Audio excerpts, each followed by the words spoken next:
ਲਹਿੰਦੇ ਤੇ ਚੜ੍ਹਦੇ ਪੰਜਾਬ ਦੇ ਸੱਜਣੋ ਤੇ ਮਿੱਤਰੋ, ਅੱਜ ਤੁਹਾਨੂੰ ਮੈਂ ਵਿਖਾਉਣ ਲੱਗਾ ਸਦੀਆਂ ਪੁਰਾਣੇ ਦਰਖਤ ਜਿਹੜੇ ਕਿ ਸਾਡੇ ਇਲਾਕੇ ਮੌਜ਼ਾ ਜਾਮ ਦੇ ਵਿੱਚ ਖੜੇ ਨੇ ਅੱਜ ਵੀ। ਇਹ ਤੁਸੀਂ ਵੇਖ ਸਕਦੇ ਹੋ, ਇਹ ਤਕਰੀਬਨ 6-700 ਸਾਲ ਪੁਰਾਣੇ ਨੇ। ਜਦੋਂ ਸ਼ੇਰ ਸ਼ਾਹ ਸੂਰੀ ਨੇ ਰਿਫਾਰਮਸ ਕੀਤੀਆਂ ਸਨ, ਜ਼ਰਾਈ ਰਿਫਾਰਮਸ, ਤੇ ਨਹਿਰਾਂ ਦੇ ਕੰਢਿਆਂ ਤੇ ਰਜਵਾਇਆਂ ਦੇ ਕੰਢਿਆਂ ਤੇ ਸੜਕਾਂ ਦੇ ਕੰਢਿਆਂ ਤੇ ਉਹਨਾਂ ਨੇ ਸ਼ਜਰਕਾਰੀ ਕਰਵਾਈ ਸੀ। ਤੇ ਇਹ ਪੌਦੇ ਜਿਹੜੇ ਨੇ, ਇਹ ਦਰਖਤ ਜਿਹੜੇ ਨੇ, ਇਹ ਉਦੋਂ ਲੱਗੇ ਸਨ। ਤੁਸੀਂ ਆਪ ਅੰਦਾਜ਼ਾ ਕਰ ਲਓ ਵੀ ਕਿੰਨਾ ਅਰਸਾ ਹੋ ਗਿਆ ਇਹਨਾਂ ਦਰਖਤਾਂ ਨੂੰ ਲੱਗਿਆ ਨੂੰ। ਤੇ ਅੱਜ ਵੀ ਆਪਦੀ ਪੂਰੀ ਆਬੋ-ਤਾਬ ਨਾਲ ਮੌਜ਼ਾ ਜਾਮ ਦੇ ਵਿੱਚ ਖੜੇ ਨੇ, ਰਜਵਾਏ ਦੇ ਬਿਲਕੁਲ ਕੰਢੇ ਤੇ।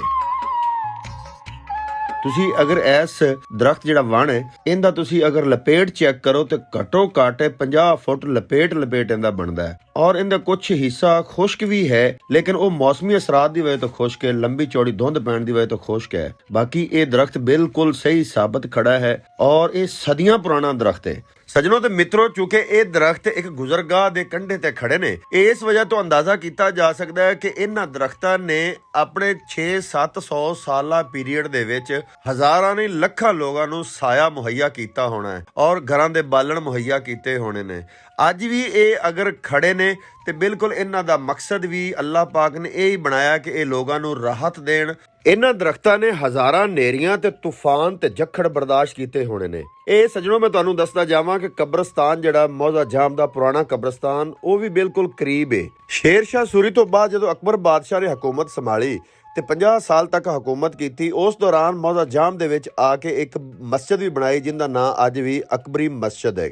ਤੇ ਉਹ ਇਹ ਦੇਖ ਕੇ, ਇਹ ਸੁਣ ਕੇ ਬੜਾ ਹੈਰਾਨ ਹੋਇਆ ਕਿ ਇਸ ਇਲਾਕੇ ਤੱਕ ਵੀ ਸ਼ੇਰ ਸ਼ਾਹ ਸੂਰੀ ਨੇ ਆਪਣੇ ਰਿਫਾਰਮਸ ਦਾ ਜਿਹੜਾ ਅਮਲ ਦਰਾਮਦ ਕਰਵਾਇਆ। ਮੈਂ ਆਖਰ ਦੇ ਵਿੱਚ ਸ਼ੁਕਰੀਆ ਅਦਾ ਕਰਾਂਗਾ ਮੌਜ਼ਾ ਜਾਮ ਦੀ ਆਵਾਮ ਦਾ, ਉੱਥੋਂ ਦੇ ਜ਼ਿਮੀਂਦਾਰਾਂ ਦਾ, ਔਰ ਜਿਨ੍ਹਾਂ ਦੇ ਰਕਬਿਆਂ ਦੇ ਨਾਲ ਇਹ ਮੁਲਹਿਕਾ ਦਰਖਤ ਖੜੇ ਨੇ ਜਾਂ ਜਿਹੜੇ ਰਕਬਿਆਂ ਦੇ ਵਿੱਚ ਖੜੇ ਨੇ, ਉਹਨਾਂ ਲੋਕਾਂ ਦਾ ਸ਼ੁਕਰੀਆ ਅਦਾ ਕਰਾਂਗਾ ਕਿ ਇਹ ਹਜ਼ਾਰਾਂ ਤੇ ਕਰੋੜਾਂ ਲੋਕਾਂ ਦੀ ਅਮਾਨਤਾਂ ਦੇ ਅਮੀਨ ਇਹ ਦਰਖਤ, ਸਕਾਫਤਾਂ ਦੇ ਅਮੀਨ ਇਹ ਦਰਖਤ, ਵਿਰਾਸਤਾਂ ਦੇ ਅਮੀਨ ਇਹ ਦਰਖਤ ਤਾਰੀਖੀ ਵਿਰਸੇ ਦੇ ਤੌਰ ਤੇ ਅੱਜ ਵੀ ਇਹ ਖੜੇ ਨੇ ਔਰ ਉਹਨਾਂ ਦੀ ਮੁਹੱਬਤ ਦਾ, ਪਿਆਰ ਦਾ ਸਬੂਤ ਹੈ ਔਰ ਮੂੰਹ ਬੋਲਦਾ ਸਬੂਤ ਹੈ। ਸੱਜਣੋ ਤੇ ਮਿੱਤਰੋ, ਕਦੇ ਤੁਹਾਡਾ ਜਾਮ ਦੇ ਵਿੱਚੋਂ ਗੁਜ਼ਰ ਹੋਵੇ ਤੇ ਬਾਹਰਲੀ ਸਾਈਡ ਤੇ ਚੜ੍ਹਦੇ ਪਾਸੇ ਇਹ ਦੋਵੇਂ ਦਰਖਤ ਜੁੜਵਾਂ ਖੜੇ ਨੇ ਤੇ ਲਾਜ਼ਮੀ ਵੇਖਿਆ ਜੇ। ਤੁਹਾਨੂੰ ਵੇਖਣ ਦੀ ਮੈਂ ਸਲਾਹ ਤੇ ਮਸ਼ਵਰਾ ਦਿੰਨਾ ਵਾਂ। ਸੱਜਣੋ ਤੇ ਮਿੱਤਰੋ, ਅੱਲਾਹ ਪਾਕ ਦੀ ਤਸਬੀਹਾਤ ਬਿਆਨ ਕਰਦੇ ਹੋਏ ਇਹ ਦਰਖਤ ਇਸ ਗੱਲ ਦਾ ਸਬੂਤ ਨੇ ਕਿ ਅੱਲਾਹ ਪਾਕ ਜਿਹਨੂੰ ਵੀ ਜ਼ਿੰਦਗੀ ਦੇ ਵਿੱਚ ਦਵਾਮ ਬਖਸ਼ਣਾ ਚਾਹਵੇ ਬਖਸ਼ ਸਕਦਾ ਹੈ, ਤੇ ਜਿੰਦੀ ਜ਼ਿੰਦਗੀ ਥੋੜੀ ਕਰਨਾ ਚਾਹਵੇ ਤੇ ਕੋਈ ਉਹਨੂੰ ਰੋਕ ਨਹੀਂ ਸਕਦਾ। ਜਿਹਨੋਂ ਤੇ ਮਿੱਤਰੋ, ਸਦੀਆਂ ਬੀਤਣ ਤੋਂ ਬਾਅਦ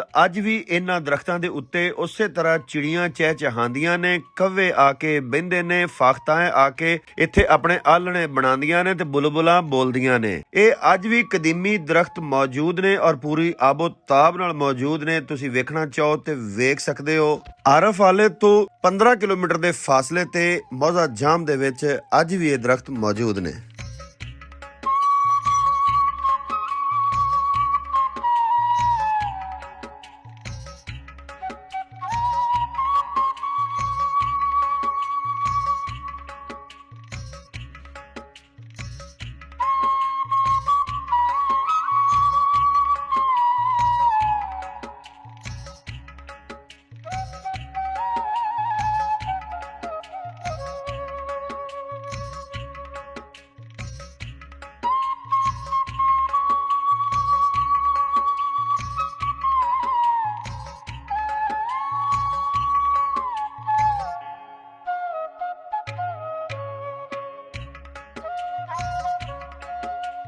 ਸੱਜਣੋ ਤੇ ਮਿੱਤਰੋ, ਆਖਰ ਦੇ ਵਿੱਚ ਮੈਂ ਆਪਣੇ ਦੋਸਤਾਂ ਨੂੰ ਰਿਕਵੈਸਟ ਕਰਾਂਗਾ ਕਿ ਮੇਰੇ ਚੈਨਲ ਨੂੰ ਹਾਲੇ ਤੱਕ ਅਗਰ ਸਬਸਕ੍ਰਾਈਬ ਨਹੀਂ ਕੀਤਾ ਤੇ ਸਬਸਕ੍ਰਾਈਬ ਕਰ ਦੇਵੋ, ਲਾਈਕ ਕਰੋ ਤੇ ਕਮੈਂਟ ਕਰੋ ਤੇ ਅੱਗੇ ਦੋਸਤਾਂ ਨੂੰ ਸ਼ੇਅਰ ਕਰੋ। ਤੁਹਾਡੇ ਤਾਵਨ ਦੀ ਬਹੁਤ ਜ਼ਿਆਦਾ ਮੈਨੂੰ ਜ਼ਰੂਰਤ ਹੈ। ਸੱਜਣੋ ਤੇ ਮਿੱਤਰੋ, ਮਿਲਾਂਗੇ ਫਿਰ ਇੱਕ ਨਵੀਂ ਤਾਰੀਖੀ ਵੀਡੀਓ ਦੇ ਨਾਲ। ਉਦੋਂ ਤੱਕ ਪਾਕਿਸਤਾਨ ਜ਼ਿੰਦਾਬਾਦ।